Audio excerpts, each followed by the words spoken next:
അതെ, എല്ലാവർക്കും നമസ്കാരം ഉണ്ട് കേട്ടോ. കുറേ നാളായിട്ട് ഞാൻ വീഡിയോസ് ഒന്നും ഇട്ടില്ല, പക്ഷേ എല്ലാവരും തിരക്കുന്നില്ല, കുഴപ്പമില്ല, തിരക്കുന്ന 2-3 പേരെങ്കിലും ഉണ്ടെങ്കിൽ മതി. അപ്പം ഇന്നൊരു കല്യാണത്തിന് പോകുന്ന ഗെറ്റ് റെഡി വിത്ത് മീ ആണ്. നമുക്ക് നോക്കാം എന്താണ്. അപ്പോൾ ഇതാണ് കേട്ടോ എൻ്റെ ഔട്ട്ഫിറ്റ് എന്ന് പറയുന്നത്. ആദ്യം തന്നെ എന്നോട് എല്ലാവരും ഒന്ന് ക്ഷമിക്കണം, കാരണം എനിക്ക് പ്രത്യേകിച്ച് സ്റ്റാൻഡോ കാര്യങ്ങളൊന്നുമില്ല. ഞാൻ എൻ്റെ കട്ടിൽമേലാണ് ഈ ഫോണിൽ വെച്ചിരിക്കുന്നത്. ഇനിയിപ്പോൾ നമ്മുടെ പ്രോസസ്സിലോട്ട് കിടക്കാം. ഞാനിപ്പോൾ യൂസ് ചെയ്യുന്നത് പോൺസിൻ്റെ മോയ്സ്ചറൈസറാണ്. അതാണ് ഞാനിപ്പോൾ കുറച്ച് കാലമായിട്ട് കണ്ടിന്യൂസ് ആയിട്ട് യൂസ് ചെയ്തുകൊണ്ടിരിക്കുന്നത്. വളരെ ലൈറ്റ് വെയിറ്റ് ആയിട്ടുള്ളത് കൊണ്ട് പെട്ടെന്ന് തന്നെ അബ്സോർബ് ആവുന്നുണ്ട്.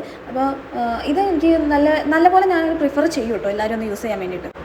എന്ത് സാധനം ഇട്ടാലും മുഖത്ത് അത് പെട്ടെന്ന് തന്നെ ഉണക്കി എടുക്കണമെന്നല്ലേ. അപ്പോൾ കുറച്ച് നേരം നമ്മൾ ഈ സാധനങ്ങളെല്ലാം ഇട്ടിട്ട് ഒന്ന് ഉണങ്ങാനുള്ളൊരു ടൈം ഒന്ന് കൊടുക്കണം കേട്ടോ, അല്ലെങ്കിൽ എല്ലാം പൊട്ടി പാളീസായി പോകാൻ ചാൻസ് കൂടുതലാണ്. അത് കഴിഞ്ഞിട്ട് ഞാൻ എൻ്റെ ഷെയ്ഡിനനുസരിച്ചിട്ടുള്ള ഒരു ഫൗണ്ടേഷനാണ് യൂസ് ചെയ്യുന്നത്.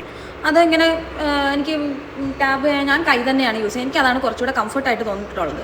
വേറെ എന്ത് വെച്ച് ചെയ്താലും എനിക്ക് അത് പെട്ടെന്ന് മുഖത്ത് അബ്സോർബ് ആയി അല്ലെങ്കിൽ അവിടെ ഇവിടെ പറ്റി പിടിക്കുന്ന ഒരു ഫീൽ എനിക്ക് തോന്നിയിട്ടുണ്ട്. അതുകൊണ്ട് ഞാൻ എൻ്റെ കൈ കൊണ്ട് തന്നെയാണ് ചെയ്യുന്നത്. ഇനി നമുക്ക് അതേ ഷെയ്ഡിലുള്ള ഒരു കോമ്പാക്ട് പൗഡറും കൂടി ഇടാവേ. ഇതെല്ലാം ഇട്ട് കഴിഞ്ഞിട്ട് എൻ്റെ ലുക്ക് എന്ന് പറയുന്നത് ഇങ്ങനെയാണ്. എന്തെങ്കിലും മിസ്റ്റേക്കുകൾ ഉണ്ടെങ്കിൽ ഒന്ന് ക്ഷമിച്ചേക്കും. കടന്നു വരും. ഇനി നമുക്ക് നമ്മുടെ ഐബ്രോയിലുള്ള ചിത്രപ്പണിയും കൂടെ നടത്താവേ. അതിനുശേഷം നമുക്ക് എന്താ വേണ്ടത്, കണ്ണൂടെ എഴുതാം. കണ്ണ് എഴുതാൻ കുറച്ച് പാടായതുകൊണ്ട് കണ്ണാടിമേ നോക്കിയിട്ടുള്ള കാട്ടിക്കൂട്ടലുകളാണ്, അതുകൊണ്ട് ഇത് കാണിക്കാൻ പറ്റില്ല. എന്നെപ്പോലെ കണ്ണ് എഴുതുമ്പോൾ 2 സൈഡിൽ 2 ആയിട്ട് പോകുന്ന ആൾക്കാരാണോ നിങ്ങൾ? അത് സാരമില്ല കേട്ടോ, ഒന്ന് അഡ്ജസ്റ്റ് ചെയ്താൽ മതി. എനിക്ക് എൻ്റെ കണ്ണ് എഴുതിയതിന് ശേഷം ഞാനൊരു യക്ഷിയാണോ ദിഗംബരനാണോ എന്നുള്ളൊരു ഫീൽ എനിക്ക് തോന്നി തുടങ്ങി.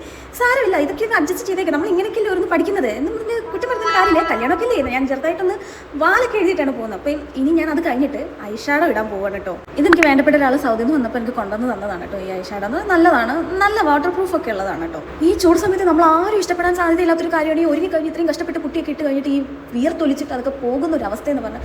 എൻ്റെ അമ്മ, ഞാൻ ഇത് ഒരുങ്ങി കഴിഞ്ഞതിന് ശേഷം ഞാൻ ഇങ്ങനെ വിയർത്തൊലിക്കുകയാണ്. കാരണം എന്ന് വെച്ച് കഴിഞ്ഞാൽ എന്താണെന്ന് എനിക്കറിയില്ല, അമ്മാതിരി ദേഷ്യവും എല്ലാം എനിക്ക് വന്നിട്ടുണ്ടായിരുന്നു.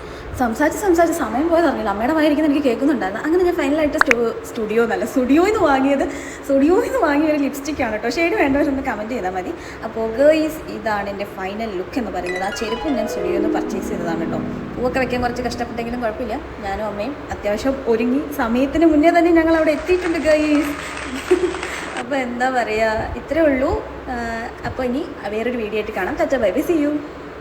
ആരും പോകല്ലേ, ഒന്ന് സബ്സ്ക്രൈബ് കൂടെ ചെയ്തിട്ട് പോയേക്കണേ. ടാറ്റാ.